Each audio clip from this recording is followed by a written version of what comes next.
পাকিস্তান বরাবরের মতোই আনপ্রেডিক্টেবল। পাকিস্তান আসলে কি করেছে আসলে তারাই জানে। আমরা আসলে খেলা দেখেছি, অত্যন্ত আনন্দ নিয়ে বসেছিলাম খেলা দেখতে যে পাকিস্তান অন্তত আজকে জয়লাভ করবে, কিন্তু সেটাও পারে নাই। পাকিস্তান বলাররা যথেষ্ট ভালো করেছে, কিন্তু ব্যাটাররা এখানে সবচেয়ে খারাপ করেছে। ব্যাটাররা বল খেয়েছে কিন্তু এখান থেকে কোনো বেনিফিট বাইর করতে পারে না। প্রতিটা বলে সিঙ্গেল করে নিলেও খেলাটা পাকিস্তানের পক্ষে আসে।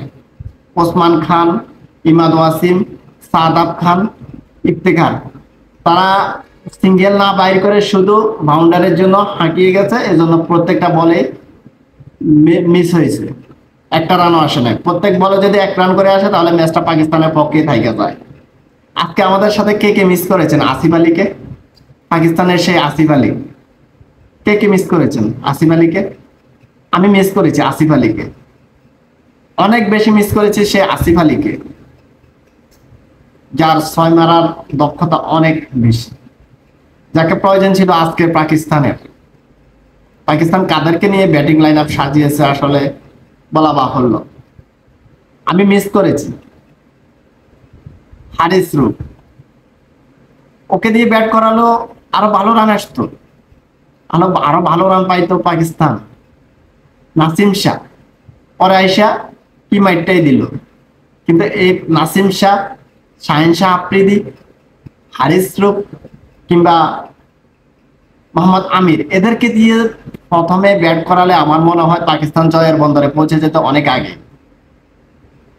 কার কারণে হারছে আজকে ম্যাচটা আপনারাও কমেন্ট করে আপনাদের মতো করে জানিয়ে দিন। আমার মতে এই 60 জনের কারণে আজকের ম্যাচটি হেরেছে।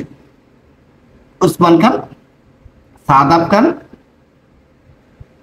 ইফতেখার, ইমাদ ওয়াসিম, সবচেয়ে বেশি খেলেছে ইমাদ ওয়াসিম। ইমাদ ওয়াসিম স্টাম্প সেরে পিছনে আসি বলগুলো খেলতেছিল, কিন্তু সে যদি জায়গায় দাঁড়িয়ে বলগুলো খেলে, বলগুলো সব হোয়াইট, সে হোয়াইট বলকে রাইট করে দিয়েছে।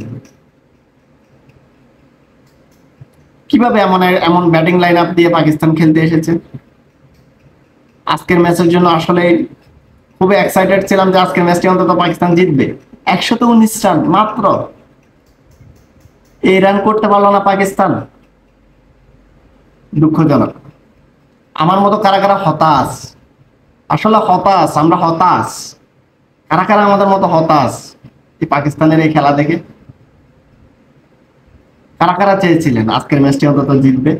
আমি চেয়েছিলাম ব্যক্তিগতভাবে যে আজকের ম্যাচটি অন্তত জিতবে। অনেক আশা ভরসা নিয়ে রাত 2টা পর্যন্ত খেলাটা দেখেছি যে পাকিস্তান জিতবে, কিন্তু না, হলোটা কি? আনপ্রেডিক্টেবলে রয়ে গেল।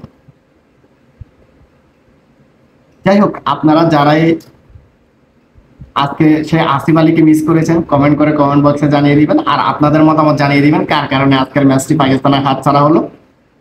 যাই হোক, আল্লাহ হাফেজ।